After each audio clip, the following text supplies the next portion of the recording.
Hello, everybody. I'm excited. I think this is the first Catalyst Conundrum for 2021. It's episode 15. Why are we doing a conundrum now when we're under so much pressure to get stuff done? Well, sometimes we need to take a step back or zoom in to zoom out and understand why the things that we're doing is so important. And I'm going to do that, not specifically. It's going to frustrate you, but this will be helpful because we need more neuroplasticity. So the whole episode is about this. Why is what and why so important? Said another way, the relevance of relevance. How meta is that? As always, I'm leading with this quote. It ain't what you don't know that gets you into trouble. It's what you know for sure that just ain't so. I'd like to see all of you use this quote more often. I use it constantly. I wish I'd like to see us all use it. I think if you start applying it or using it yourself, you're going to see a lot of things change. But really, we're asking why, to net it out, to make it down into its absolute simplicity. So the first thing is, as we get through this video, what I want you to see and pay attention to, don't get caught up in the story. I want you to be paying attention to how this came to be in the first place. So I want you to try to consider, where were you an inspiration to me? So if you're getting this video, you've inspired me somehow. Yep. There are specific scenes in here. And before I recorded it, I wanted to make sure I had those specifics. So if anyone was curious and actually asked me, I could tell you. Where was I inspired by you? I'm not going to tell you in this video. That's part of the curiosity part. You need to be curious. How was Scott inspired by you? Okay, so this episode is brought to you. We actually have two sponsors for this video. One is Captain Obvious. Captain Obvious, stating things that are plain as day, is so super important for this whole process. A lot of us are resistant to talk about the things that are so obvious or ask the kid-like questions. Captain Obvious, because he's going to be the one that helps propel us forward. Then it's also brought to you by these words: improvise, adapt, overcome. In order to do these three things, you have to be able to know why. Why are we in the situation we're in? What do we need to do? Why are we in this situation, and what do we need to do? Now, these come to life. A little anecdote here, instead of showing the whole clip. This is a scene from, I think it's Hamburger Hill. That's Clint Eastwood in the red shirt, and he's training his Marines. He inherited a recon group that sucks. They're all over the place. They're so focused on themselves, they can't really get anywhere. And he's instituting a rule: you don't get to wear shirts unless you're in all the same. And he's like, take them off, gentlemen. This is like the third or fourth time that they've done it. And the guy in the middle is saying, right here, wait, what are you talking about? We're all wearing the same shirt. And all Clint Eastwood says is, same as me. So then another question is, well, how in the hell are we supposed to know what shirt you're wearing? And Clint Eastwood's response is, you improvise, you adapt, you overcome. In other words, get creative and figure it out. Now, it took them most of the duration of the movie to figure this out, but this is such a great thing that is so important, and it resonates so much with me. So one question that you should be asking yourself right now, just pause: why do I start out videos like this? There's a reason. Now, I had a conversation with Brian about this. So Brian, I immediately started working on this video after I got off the phone with you. So you can figure out what time that was and piece it together. If you don't know the situation, use that as an opportunity to go and collect information from Brian. The information out there is knowable. Improvise, adapt, overcome. Okay, so what triggered this video about why is why? Are we actually into the subject? No, that was all set up. What triggered this? This slide. Brian Lambert sent this slide to me. And what I took away from it was how much work. I don't need you to tell me how much work goes into making something simple, guys. I don't need to hear that. And I don't mean that to be a jerk. I know how much work it takes to make something simple, and I appreciate it. I really do. Um, Factoring in all those things requires a ton of work, but that's what makes these things timeless. So here's this idea of mining out the Scott Rose call from yesterday and turning this into a module in order to help the trainers have something concrete. This is a great attempt, and I'm super happy with this. Okay, so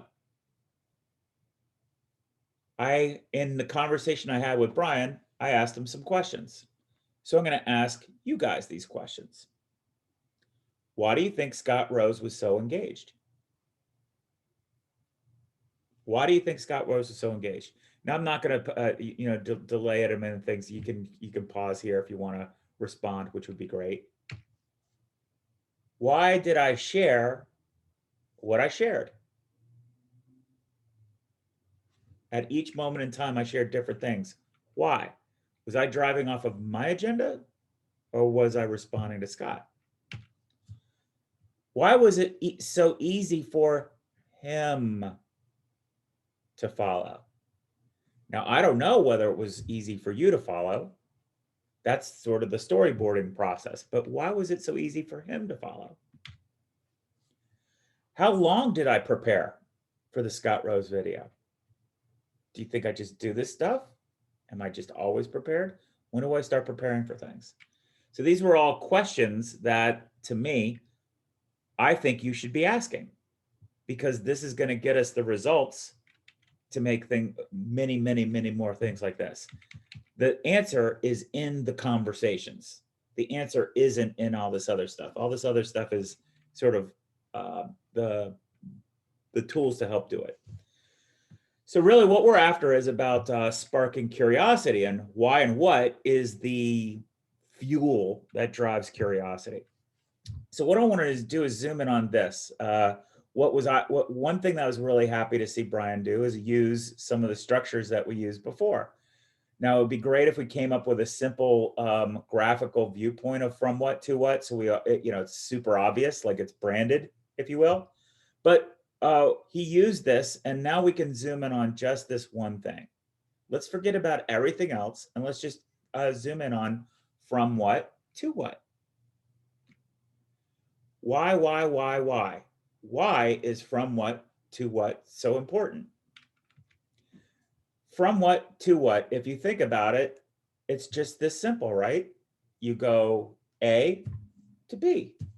Really simple. Here's an example of something really simple. Take an ice cube, turns to water at 32 degrees, right? That's all we need to know. But are we really knowing what the process of change is? What happens at 32 degrees? Why does that happen? Or we can even lead with, why does ice melt? It's just the temperature changes at 32 degrees. Does that really explain why it happens? How does it happen?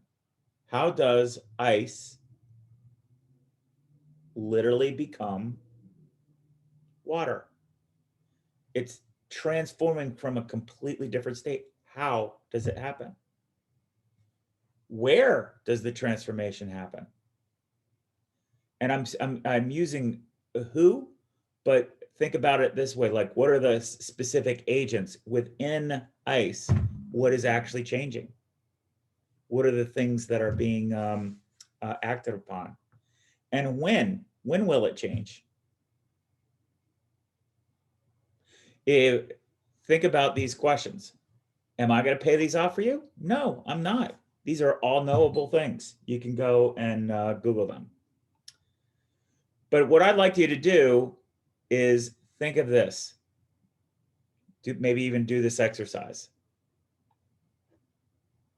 put, as you're working, just put an ice cube there and then tell me how long it takes to melt. And then how did it happen? Can you observe how it's actually happening with your own eyes?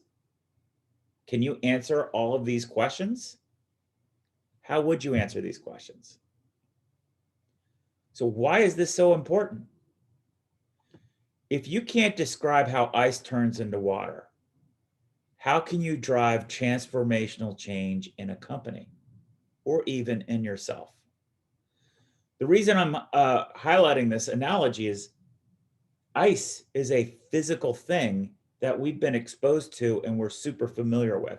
You're more familiar with ice because it's a really well-defined thing and it doesn't change, as you are with water. They are things that are static things, yet you still can't answer for me. How does these static things transform from one another? Now I'm going to ask you, don't we have fields of science still studying the brain? We have psychology and neuroscience, for example, two entirely different fields studying the brain. And then you might want to we could throw in religion and philosophy in there that are related to studying the individual brain. Hopefully one thing we're realizing through this whole process is you don't even know enough about you. So what makes you a change expert? Then on top of that, what else is complex? So it's really complex to know about you and your brain and how it works. But also, what about how people work and groups of people work? If we want to be able to drive change at Acuvia, we've got to learn how to work together as a team, right? How hard has that been? And if we can't replicate it with a few people where every variation, every interaction is knowable, how are we going to know what change is? When is it actually happening? How does change actually happen? So these things are important because if we're going to be change agents and we're going to drive this out forward and we're going to understand why things are so important, how you can add value, how you can contribute, what you need to do, all those other things, we need to be knowledgeable about change. Why change? So let's break that down. Let's take the from what to process and break it down into specifics. So what is the thing that's changing? Step number one. It's this simple. We need to just identify what the object is. This requires discipline. So the next thing is, what do we want to happen from this thing? Well, we want this thing to go from here to there. Great. Easy to do, right? Well, this is why we have to always pay attention to these things. From what to what. Okay. Who is going to do it? Somebody's got to actually push that thing in the direction to where it needs to go, right? It doesn't just miraculously happen. How did the Sales Enablement Society happen? It didn't just miraculously happen. Shouldn't we be able to describe that in detail? Because we're change agents and we're change agents in the digital world. Should we be able to describe all of these intangible things? So how do those people get help? And what's really helpful? So think about all of the people that a change agent can ask for. There's people who sit on the sidelines that tell you what to do. A lot of those. What walls do those people run into?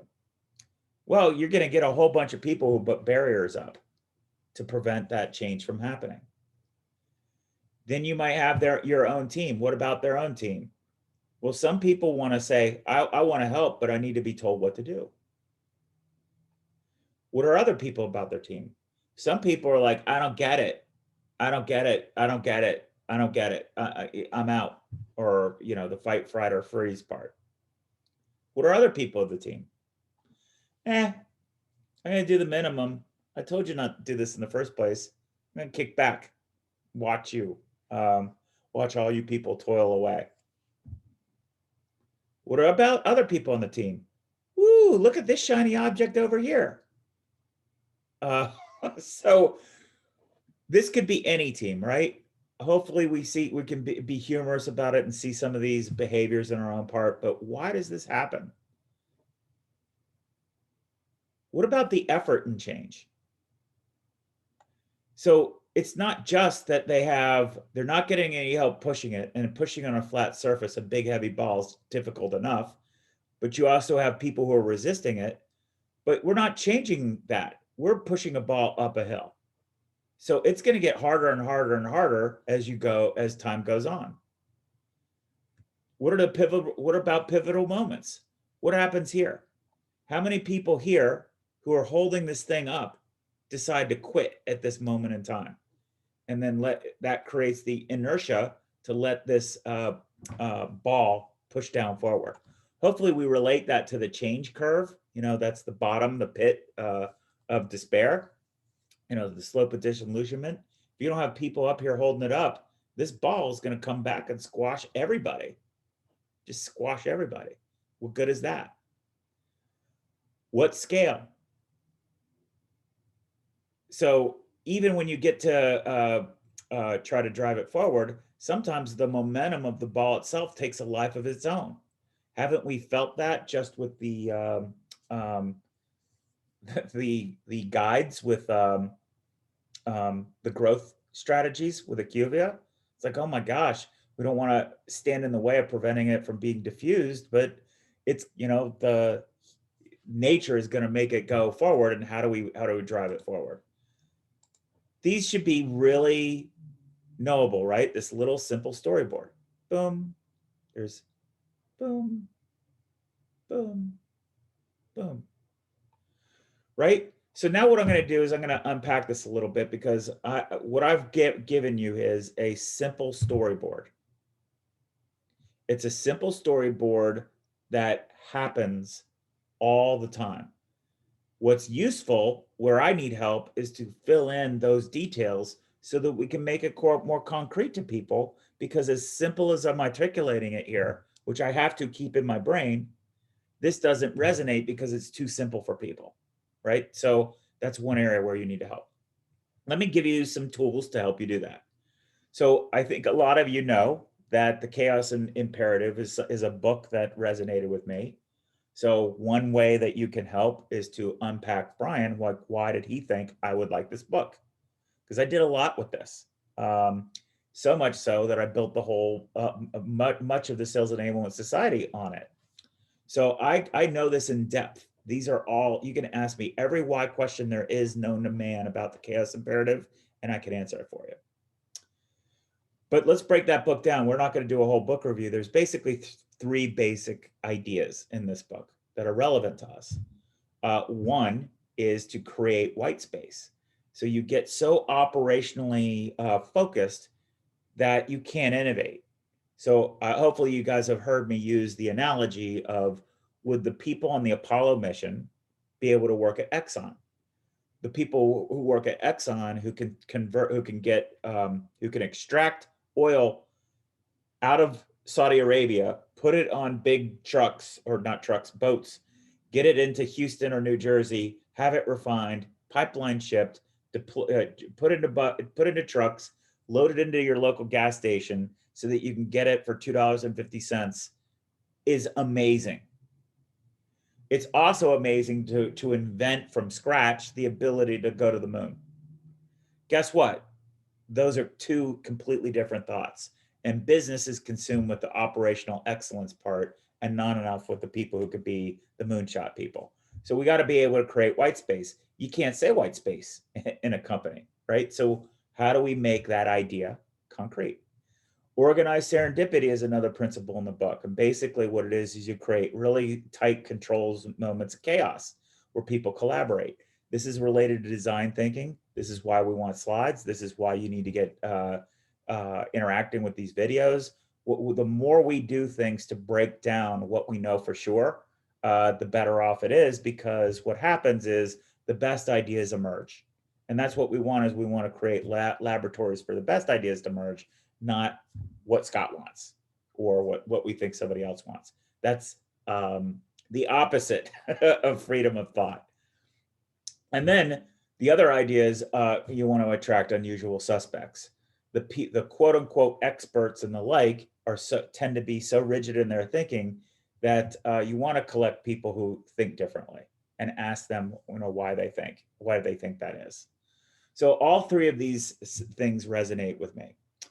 Now there's another book that I read before that resonated with me a lot too, called Tipping Point. And by the way, look at these titles: How Change and Disruption Increase Innovation, Effectiveness, and Success. Isn't this what orchestration is right here? Think about it. So that we have some rules. Okay, what are other things that we can build on? Other things that we can build on is the tipping point. So read this title: How Little Things Can Make a Big Difference. This is how little things can make a big difference. So what he's got is he's got 3 laws in this book. There's 3 laws or conditions of what makes change happen. Okay. One is the law of the few. There's only a few amount of things that drive change forward. Focus on those. For us, that's the 80-20 rule. Still baffles to me how much people just ignore this. The next one is the law of context. The whole idea is making sure that the information that you've provided is provided end to end. And the example that they gave is, funny enough, was there was a breakout of STDs at a college. The university kept trying to get people to go to the lab to just get inoculated. But what they never included on all, and they kept pulling out, well, our student population just isn't doing it. They're unaware. They're unaware. We need more awareness. Then they pulled the people were aware. Guess what they found out? People didn't know where to go. So it wasn't until they put an address and a map and says, here's how you get here, did people go.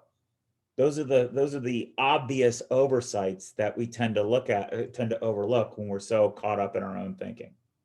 And then the law of stickiness. The law of stickiness is if you can't reduce something down to where it can get past all the barriers, the emotional and the thinking barriers of somebody to go and put in action, it's just not going to work. You got to make it sticky. You got to model the behavior. Just show how it all works. That's the law of stickiness. So for us, 80-20, law of context, lots of slides, beat them up. And then law of stickiness is where elegance comes in. Then there's actors. There's people who move it forward. So change doesn't happen without people. So there's different types. I'd like you to think of these as actors and not so literal about individual roles and all this other persona bullshit. What we're talking about simply is there's going to be human beings that play these roles. There's a role, the salesperson. Hey, have you heard about X, Y, and Z? Here's why it's important to you. So hopefully you heard the stress on the why. There are connectors who say, you, Steve, should meet Tina. Tina, this will help you because Steve, this will help you that. It's a different type of person. So these are multipliers here. These are the people that are sort of on the ground floor and, oh, this is great. This is awesome. And you need mavens who help you beat up what it is, to validate it, to make sure it's easier for salesmen and connectors to have happen. Okay. So pause here. Clean thought. There's a lot of information. Ponder yourself for yourself a little bit. Why does this matter? What does this have to do with change? Why? So let's connect back to things that we've done before. So hopefully if you lay out these pictures in the one view, this should look familiar.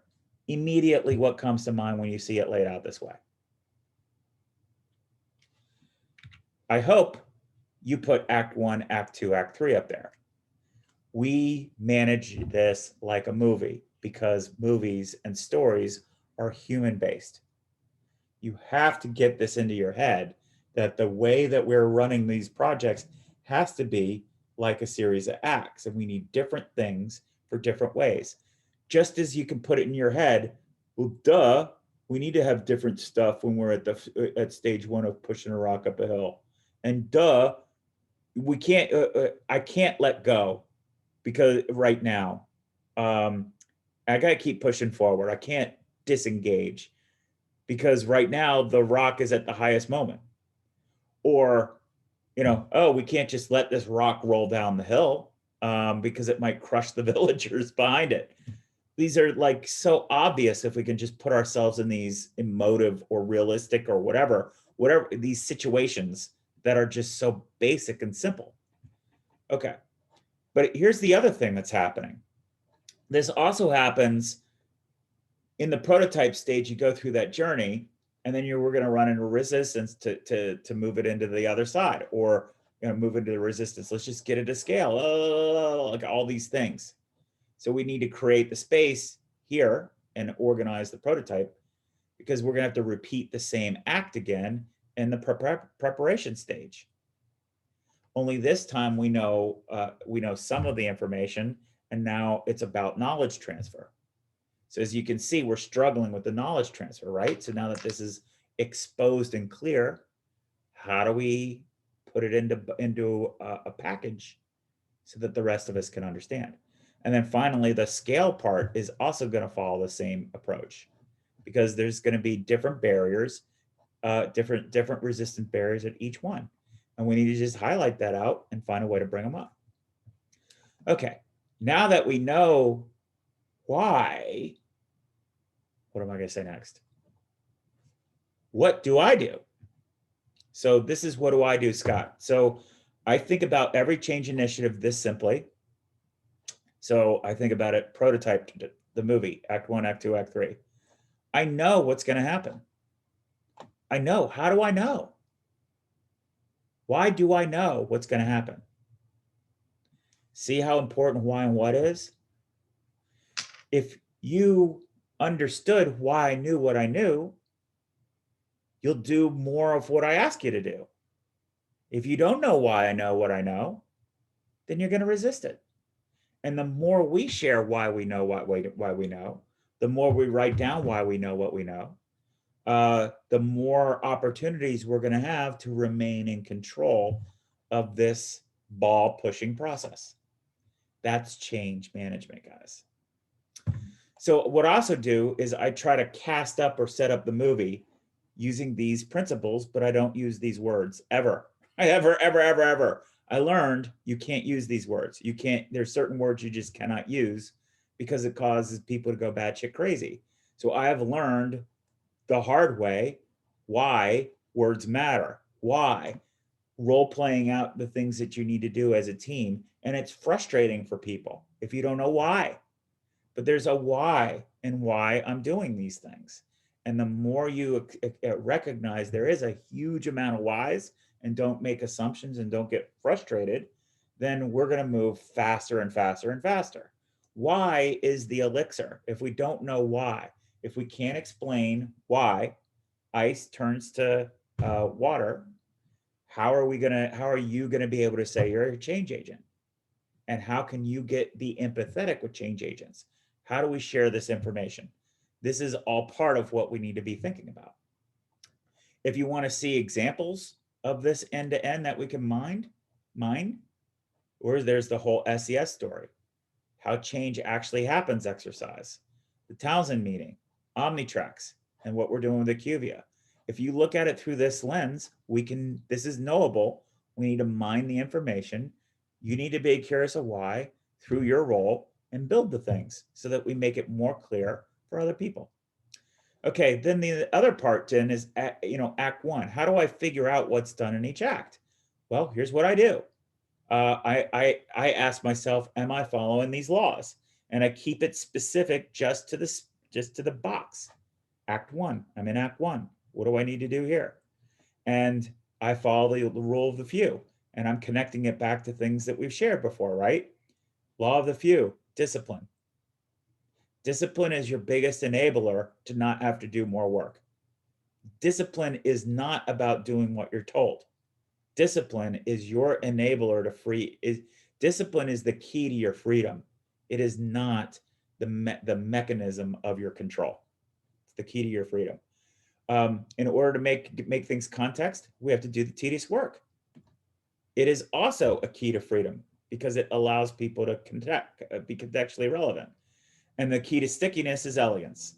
So these are disciplines that I've done conundrums about, maybe not so much the tedious work. I think I did. That was the episode where we had the Mythbusters, right? So boom, boom, boom. There's objects here that we can go in and learn more about. Then, am I engaging and getting the right input? Am I engaging with the right people and getting the right input? So what I think about that is, how do I find salesmen? And if we're always if we learn to share what we like, what's working, we will hone up the skills to help with salesmen. When we don't share what we like and we focus on what doesn't work, we're literally not doing anybody any good. We're just because we have to learn to share what we like in the salesman bucket. So we need to do a much better job here, because focusing on what works and building out more of that here and making this tighter and tighter and tighter, it helps us make that more elegant, so that we refine the message and accelerate the process. We mentioned about connecting the dots, orchestration. Think through all of the different stakeholders who are involved. There's always multiple stakeholders. If our content isn't tuned for an among message, it's just not going to work. That's what connect the dots are. And then why I want conflict is because we need to be able to make mavens. So the connect the dots here is, if you show up and lead with you, it helps us if we have a conversation amongst ourselves about what are we understanding. Like Dave playing the role only of architect, Walter only playing the role of clarity. Well, here we got a storyboard this out. Here's where I'm coming from. The more we magnify these perspectives, the easier it is going to be to collect the dots. Instead of showing up and trying to get along, it's showing up and just trying to be your unique individual as a group. And then also the conflict, we want pushback, because the conflict is what allows us to tune the story for all of these different parts. So how does all this stuff come together? This is orchestration, guys. That's all it is. It's orchestration. Few, context, stickiness, salesmen, connectors, or mavens. All of these people need different sets of information. It's knowable. These rules have conditions that are knowable, that we can meet. None of this should be a mystery, because none of it is. It's all common sense. What we need to do is have much more discipline, here's that word, to write things down, write the questions that we expect down in each one of these different scenes, boxes, whatever we want to call them. I think part of it is giving these ideas identities, so they become lighter weight and easier to understand. And then we can all talk about how each of these different buckets, each of these observations, what they mean to us, aka be salesmen of us. So that's one thing you could do a lot of. And after every conundrum, or pick a conundrum, share what you got out of it with other people.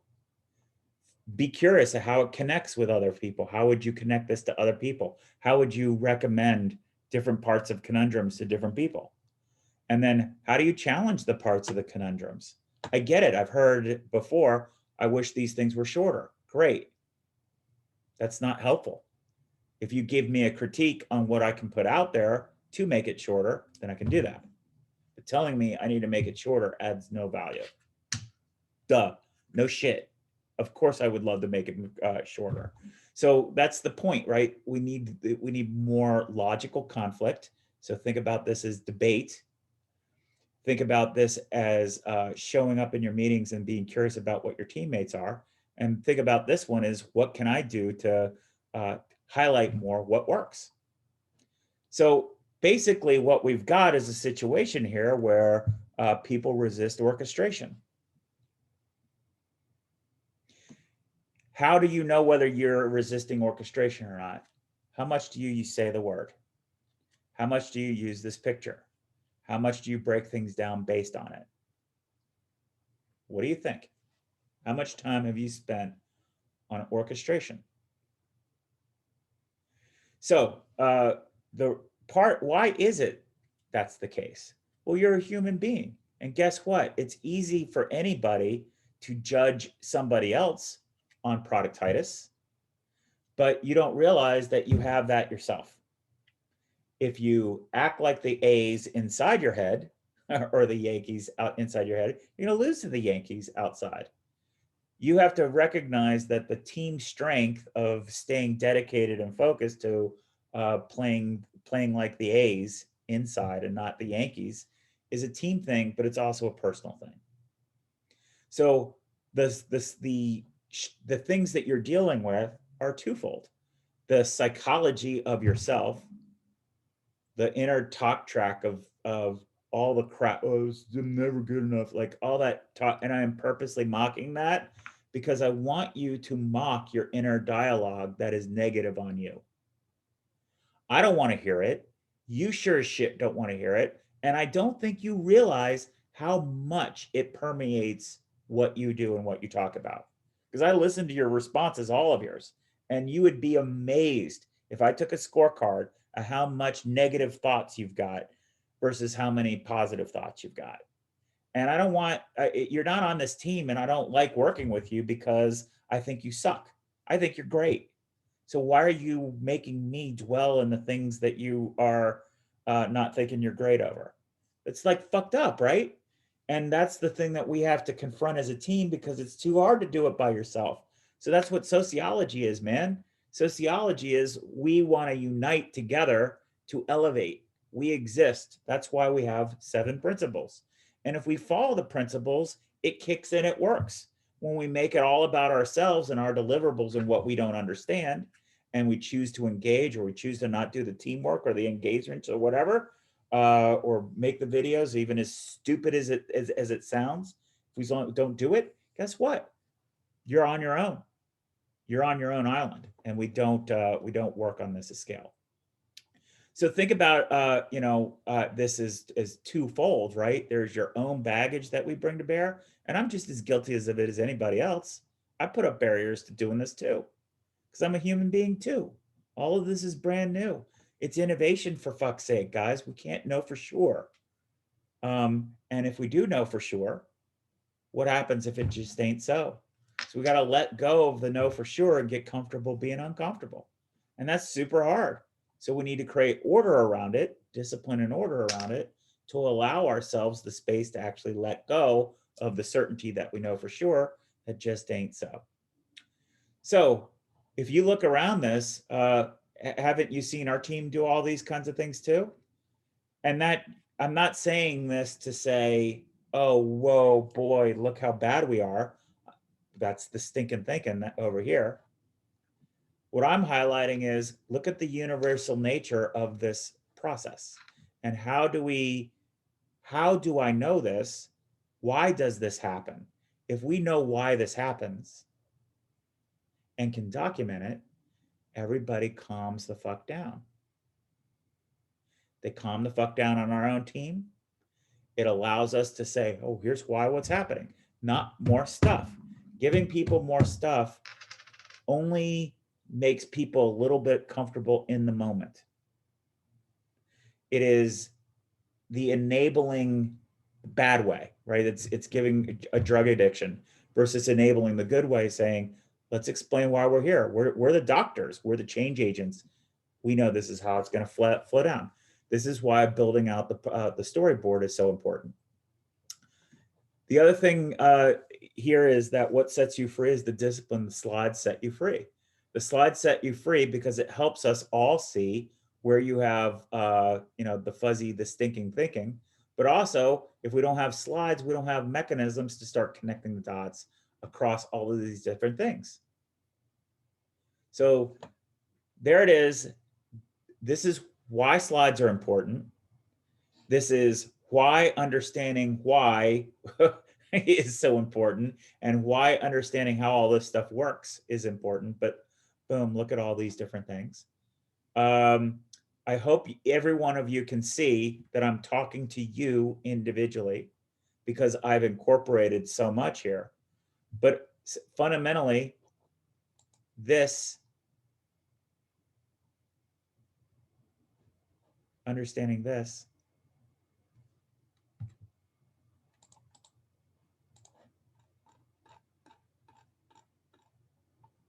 Go back here.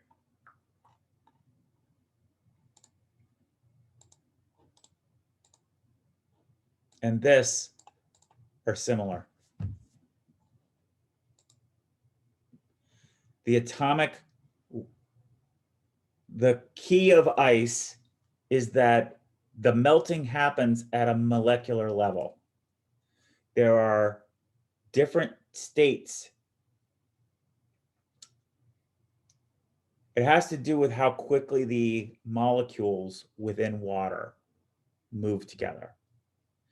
And those molecules move super slowly. And then because of how slowly they're moving, they allow the covalent bonds to form more rigidly. And that's what allows ice to happen.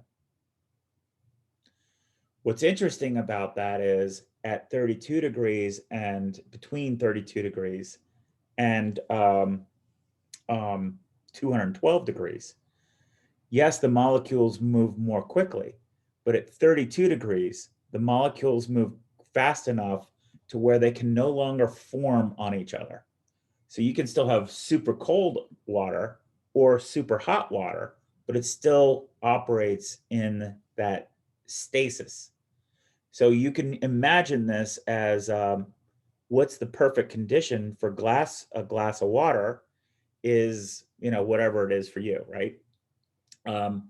So we all individuals are going to have their own ranges, and how you tune the water to be exactly what you want is something that there's a whole bunch of science to that.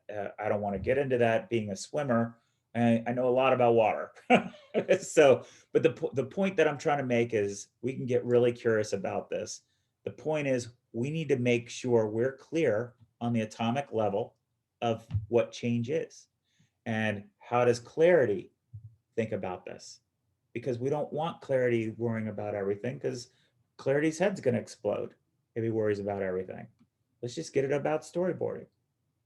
What about detangler? If we have detangler focus on everything, how about we just focusing on, sort of what are the skills at play, and when do the skills start and stop? Or we have architect can't focus on anything. What's the basic architecture? What are the ingredients behind how this works? Or conceptor, how do we take these ideas, because they're so simple, right? Doesn't what I say, I hope to God these conundrums, you get out of it and go, wow, that's really simple. Well, those simple things are concepts. How can I take this little picture here? How do you take a picture like that and make it consistent, so we have our own common look and feel? And then how do we blend it together? That's my job, is blending together your thoughts. That's why it's so important that you understand where I've been inspired by each of you. I'd love to know. Looking forward to getting your thoughts. Look forward to seeing more actions. I think the flywheel is starting to spin a little bit better, and let's keep our positive momentum going forward. Take care.